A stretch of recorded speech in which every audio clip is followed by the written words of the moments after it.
प्रणाम भक्त बंधु आपण मान पद पंकज अधम सुरेन्द्रनाथ माझी तार अंतर गभीरतम प्रदेश आंतरिक भूमिष्ठ प्रणाम ज्ञापन करी आरंभ करने जाऊँगी आज श्रीमद् भगवत गीता पाठ।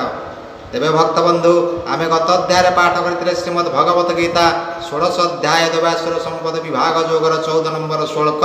जो 14 नंबर श्लोक रे भगवान वासुदेव अर्जुन को बुझौथिले जे ये संसार असुर राक्षस मान कथा बड़पंडा मान कथा जो बड़पंडा माने जे कलिजुगर असुर सत्य युग त्रेतया युग द्वापर युगर असुर मान कौन से गुण कम नुह से कथा बुझौथिले भगवान वासुदेव निजर भक्त बा निजर अंतरंग सखा अर्जुन को आमे मध्य पाठ कले शिक्षा लाभ करथिले।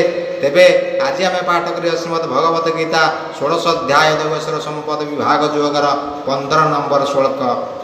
सेई असुर मान कथा सरी ना पर्यंत ये अध्यायटा तो चलो भक्त बंधु से दैवासुर संपद विभाग जोग देवता मानकर गुण एवं असुर मानकर गुण से विषय रे अध्यायटा संपूर्ण करा जिवो। भगवान गोटी गोटी करी तन्न तन्न करी अर्जुन को बुझौछंती असुर मान असुर किए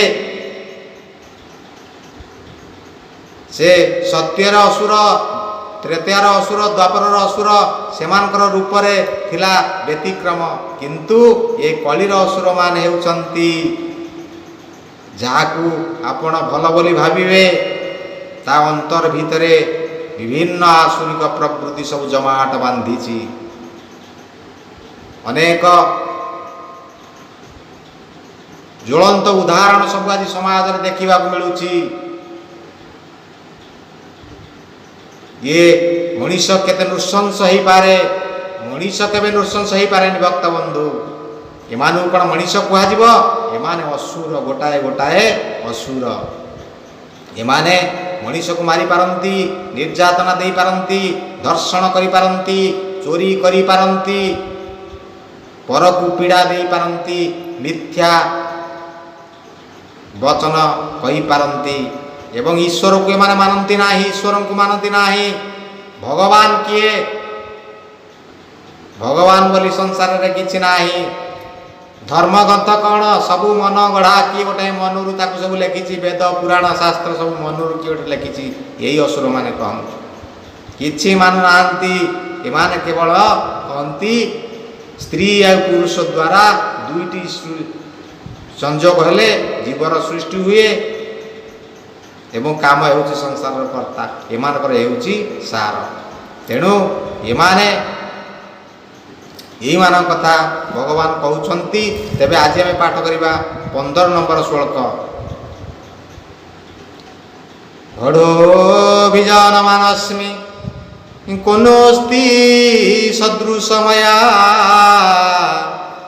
जखे दास्यामि मोदिसे इत्य ज्ञान विमोहिता। 14 नंबर 15 नंबर श्लोक। मु अत्यंत धनी कुलशील मु जाग करी प्रशंसा पाइबी लोक माने मते मान्य करिवे यही भावना रे से मोहित हुए। लोक माने ताको केमिति मान्य करंती से जानी पारुनी। अरे तते गोटाई लोक भय रे भक्ति करूची से कोन असल भक्ति भक्ति स्वतःपूत भाव रे हृदय भीतर बाहरी आसे भल पाइबार जो भक्ति भगवान और भक्त भितरे जो अनाबिल प्रेम संपर्क ता हेउछि भक्ति। किंतु यही जो समाजर बड़पंडा पापी असुर ये असुरटी कौन करे ना निजर पराक्रम अनुसारे मारिदेवार भय देखाई अन्य साधारण लोक मान को विभिन्न प्रकार आड़े कौन करे ये प्रलोभित करी रखी थाए एवं यही असुर को समाजर साधारण लोक माने सदा सर्वदा जोड़मस्तक होता एवं भय कौन करती ना भक्ति करती। ये भी सेया चाहती ये असुर माने सब कौन चाहती ना मु अत्यंत धनी होइजिबी मु समस्त को लुटी समस्त चेर काटी अन्याय द्वारा अधर्म द्वारा ମୁଁ ଧନ ସଞ୍ଚୟ କରିବି। ଆଜି ଏତିକି ମିଳିଛି ତ କାଲି ପୁଣି ଏତିକି ମିଳିବ, ତାପର ଦିନ ଏତିକି ମିଳିବ, ତାପର ଦିନ ଏତିକି ମିଳିବ, ମାସକୁ ଏତିକି ହେଲା, ଦିନକୁ ଏତିକି ହେଲା, ସପ୍ତାହକୁ ଏତିକି ହେଲା, ମାସକୁ ଏତିକି ହେଇଯିବ, ବର୍ଷକୁ ଏତିକି ହେଇଯିବ, ତାପରେ ମୁଁ ଲକ୍ଷପତି ହେବି, କୋଟିପତି ହେବି। ଏମିତି ସେ ମନକୁ ମନ ହେଇ ଚାଲିଥାଏ। ଏବଂ ଯେଉଁ ସବୁ ବଡ଼ ବୀର ଅଛନ୍ତି ସେମାନଙ୍କୁ ସମସ୍ତଙ୍କୁ ସଂହାର କରିବି, ମାରିବି। ସେମାନଙ୍କର ଯାହା ଧନ ସମ୍ପତ୍ତି ଅଛି ସେ ସବୁ ଲୁଟି ଆଣିବି ଏବଂ ସେମାନଙ୍କର ସ୍ତ୍ରୀକୁ ମୁଁ ହରଣ କରି ସେମାନଙ୍କୁ ମଧ୍ୟ ମୁଁ ଉପଭୋଗ କରିବି। ତେଣୁ ମୁଁ ଅତ୍ୟନ୍ତ ଧନୀ, କୁଳଶୀଳ, ମୁଁ ଯାଗ କରି ପ୍ରଶଂସା ପାଇବି। ମୁଁ ବିଭିନ୍ନ ପ୍ରକାର ହୃଦୟ ଭିତରେ ତ ଇଚ୍ଛା ନାହିଁ ମୋତେ କେମିତି ଲୋକ କହନ୍ତୁ ଧାର୍ମିକ ଧାର୍ମିକ, ମୁଁ ଦେଖେଇ ହେବି। ମୋ ପାଖରେ ଯେଉଁ ଅନ୍ୟାୟ ଧନ ଅଛି ସେ ଧନକୁ ଖର୍ଚ୍ଚ କରି ମୁଁ ବିଭିନ୍ନ ପ୍ରକାର ଯଜ୍ଞ କରିବି। ଲୋକ ଦେଖେଇବା ଯଜ୍ଞ, ଲୋକ ଦେଖେଇ ହେବା ଯଜ୍ଞ। ଏମିତି ଯଜ୍ଞ କଲେ ମୋତେ ସମାଜର ଲୋକମାନେ କହିବେ ଯାହା ହଉ ଏଇଟା ବଢ଼ିଆ ଧାର୍ମିକ ଲୋକଟା, ବଢ଼ିଆ ଧାର୍ମିକ ଲୋକଟା। ଚିହ୍ନନ୍ତୁ ଭକ୍ତବନ୍ଧୁମାନେ ଲୋକଙ୍କୁ। ଏ ଲୋକକୁ କଦାପି ଧାର୍ମିକ ଲୋକ କୁହାଯିବ ନାହିଁ। ଏ ମହାପାପୀ, ଏ ହେଉଛି ମହାପାପୀ। ଯିଏ ଲୋକ ଦେଖେଇ ହେବା ପାଇଁ ଅନ୍ୟାୟ ଧନ ଯେଉଁ ସଞ୍ଚୟ କରିଥିଲା ସେ ଅନ୍ୟାୟ ଧନକୁ ଖର୍ଚ୍ଚ କରି ସମାଜରେ ନିଜର ମାନ ସମ୍ମାନ ବଢ଼େଇବା ପାଇଁ ଯିଏ ଯଜ୍ଞ କରେ ସେ ଅସଲ ଯଜ୍ଞ ନୁହଁ। ତା ହୃଦୟ ଭିତରେ ନାହିଁ ମୁଁ ଯଜ୍ଞ କରେ ପରୋପକାର, ଲୋକମାନଙ୍କ ପରୋପକାରରେ ଲାଗୁ ପଇସା, ତାର ଇଚ୍ଛା ନାହିଁ। ସେ କ'ଣ ପାଇଁ ଯଜ୍ଞ କରୁଛି ନା ଲୋକ ଦେଖାଣିଆ ଯଜ୍ଞ। ଲୋକମାନେ କେମିତି ଜାଣନ୍ତୁ ଯାହା ହଉ ଇଏ ଲୋକଟି ବହୁତ ଧର୍ମବନ୍ତ ଲୋକ, ଯଜ୍ଞ କରୁଛି, ଯାଗ କରୁଛି, ସମାଜର ମଙ୍ଗଳ କରୁଛି। ଏହା ସବୁ କାହିଁକି ସେ କରେ ନା ଲୋକ ଦେଖେଇ ହେବାକୁ, ଲୋକମାନେ କେମିତି କହନ୍ତୁ ମୋତେ ଧାର୍ମିକ ଧାର୍ମିକ ଧାର୍ମିକ। ତେଣୁକରି ସେ କ'ଣ କରେ, ଯେଉଁ ଅନ୍ୟାୟ ଧନକୁ ପାଖରେ ସଞ୍ଚୟ କରି ରଖିଥାଏ ସେଇଥିରୁ ଖର୍ଚ୍ଚ କରି ବିଭିନ୍ନ ପ୍ରକାର ଯାଗ ଯଜ୍ଞ ସବୁ କରେ।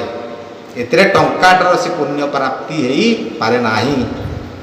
କାହିଁକି ନା ହୃଦୟରେ ତାର ନାହିଁ ଦାନ ଦେବାର, ଦକ୍ଷିଣା ଦେବାର, ଯଜ୍ଞ କରିବାର ଛଳନା। ଆ ଭିତରେ ଛଳନା ଭକ୍ତବନ୍ଧୁ ଅଛି। ସେ କପଟ, ସେ କପଟି। ଯେମିତି ଅସୁର ବିଭିନ୍ନ ପ୍ରକାର ରୂପ ଧାରଣ କରି ପୁରାଣରେ ବର୍ଣ୍ଣିତ ଅଛି, ଆମେ ଆଗରୁ ମଧ୍ୟ ଜାଣିଛେ, ରାମାୟଣରେ ଜାଣିଛେ, ମହାଭାରତରେ ଜାଣିଛେ, ବିଭିନ୍ନ ଧର୍ମ ପୁସ୍ତକରେ ଅସୁରମାନେ କ'ଣ କରନ୍ତି ନା ଅନ୍ୟର ରୂପକୁ ଧାରଣ କରିକି ମାୟାରେ ଆସିକି କ'ଣ କରନ୍ତି ପହଞ୍ଚନ୍ତି। ଇଏ ସେମିତି, ଇଏ କଳିଯୁଗର ଅସୁର କ'ଣ କରୁଛି ନା ମାୟା ଭିତରେ, ନିଜର ମାୟା ଭିତରେ ଅନ୍ୟମାନଙ୍କୁ ଛନ୍ଦୁଛି। ନିଜର ଜାଲ ଭିତରେ ଏମିତି ବୁଢ଼ିଆଣୀ ଜାଲ ସିଏ ତିଆରି କରୁଛି, ସାଧାରଣ ଲୋକମାନଙ୍କୁ ସେ ବୁଢ଼ିଆଣୀ ଜାଲ ଭିତରେ ଛନ୍ଦି ଦେଉଛି। ଯେମିତି ସମାଜର ସମସ୍ତ ଲୋକମାନେ ମୋତେ କୁହନ୍ତୁ ମୁଁ କୁଳଶୀଳ, ମୁଁ ଯାଜ୍ଞିକ, ମୁଁ ଧର୍ମପରାୟଣ ବ୍ୟକ୍ତି। ତେଣୁ ଏଇ କଥା ସେ ଭାବେ ଏବଂ ମୁଁ ଅତ୍ୟନ୍ତ ଧନୀ, କୁଳଶୀଳ, ମୁଁ ଯାଗ କରି ପ୍ରଶଂସା ପାଇବି, ଲୋକମାନେ ମୋତେ ମାନ୍ୟ କରିବେ, ଏହି ଭାବନାରେ ସେ ମୋହିତ ହେଇଯାଏ। ଏ ପୂର୍ବରୁ ଧନ ଅଛି ଯାହା ବର୍ଦ୍ଧିତ ହୋଇ ଅଛି ତାହା, ଏ ଧନ କାମନା ଲୋଭ ବସେ ଏ ଅଧଗତିକୁ ପାଏ ଶେଷେ। ଏ ଯେ ସବୁ ଥିଲେ ବଡ଼ ବୀର ମୁଁ ତାଙ୍କୁ କରିଲି ସଂହାର, ଆଉ ବାଛନ୍ତି ଯେତେ ବାଦୀ ତାହାଙ୍କୁ ଏବେ ଦେବି ଛେଦି। ଏ ତାହାଙ୍କ ବାସ ଧନ ପୁତ୍ର ଭୋଗ କରିବି ମୁଁ ସମସ୍ତ। ଏ ତେବେ ମୁଁ ପ୍ରଭୁ ଭୋଗୀ ହେବି বলবন্ত মু বোলাইবি এই অত্যন্ত ধন শাড়ী মুহি এ মুকুଳ শিলা যে অটই এ বহুত জাগ মু করিবি বহুত ধন মুই দেবি প্রশংসা পাই বিবহুত এ লোকরে হই বিপূজিত আনন্দ হই বিএথর এ অজ্ঞানে ওই তসে নর ভগবান বাସୁদেব কହୁଛନ୍ତି ଏମିତି କର୍ମ ଯେ କରେ ସେ ମୂଢ଼ ସେ ପାପୀ ସେ ଅସୁର ସେ ହେଉଛି ସବୁଠାରୁ ଅଜ୍ଞାନୀ। ତେଣୁ ଭକ୍ତବନ୍ଧୁ ଆଜି ଆମେ ପାଠ କଲେ ଶ୍ରୀମଦ୍ ଭଗବତ ଗୀତା 16 ଅଧ୍ୟାୟ ଦୈବାସୁର ସମ୍ପଦ ବିଭାଗ ଯୋଗର 15 ନମ୍ବର ଶ୍ଲୋକ ପାଠ କଲେ। ଆଗାମୀ ଅଧ୍ୟାୟରେ 16 ନମ୍ବର ଶ୍ଲୋକ ପାଠ କରିବା। ତେଣୁ ଆଜି ଏ ଅଧମ ସୁରେନ୍ଦ୍ରନାଥ ମାଝୀକୁ ଆପଣମାନେ ଏଇଠାରେ ଶ୍ରୀମଦ୍ ଭଗବତ ଗୀତା ପାଠକୁ ସାଙ୍ଗ କରିବା ପାଇଁ ଅନୁମତି ଦିଅନ୍ତୁ ଏବଂ ଏ ଅଧମର ଅନୁରୋଧ କ୍ରମେ ମୋ ପ୍ରାଣର ଭକ୍ତ ବନ୍ଧୁମାନେ ଆସନ୍ତୁ ସମସ୍ତେ ଏକାଠି ହୋଇ ଯୋଡ଼ ହସ୍ତରେ ଭକ୍ତିପୂତ ଚିତ୍ତରେ ଭଗବାନ ବାସୁଦେବଙ୍କ ପଦ ପଙ୍କଜରେ ଅନନ୍ତ କୋଟି ଭକ୍ତିମୁକ୍ତ ପ୍ରଣାମ ନୈବେଦ୍ୟ ଅର୍ପଣ କରି ସାଙ୍ଗ କରିବା ଆଜିର ଶ୍ରୀମଦ୍ ଭଗବତ ଗୀତା ପାଠ। ଓମ୍ ନମଃ ଭଗବତେ ବାସୁଦେବାୟ बोल आनंद एक बार हरि हरि।